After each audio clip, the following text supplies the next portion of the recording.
Okay, morning, Tito Mariwa. Amon, my love, agaw. Ay, good morning! Hi! Good morning, everyone!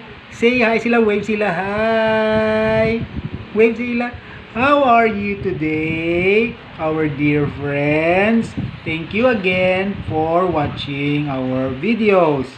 And today, Papalo and Isa Marie, as usual, we'll go outside and watch some birds, but with a little color because Isa Marie will be wearing her shades while watching the birds. But unfortunately, we are very sad because we lost two of our lovebirds. They flew away the other day. But we bought a new one, and we will show it to all of you a little while, okay? After we have finished our breakfast, me and Ita Marie. Okay, bye for now.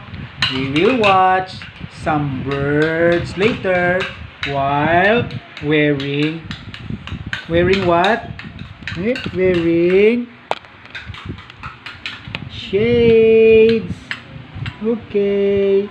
We wear shades. Bye. Bye. Bye, Sheila. Bye.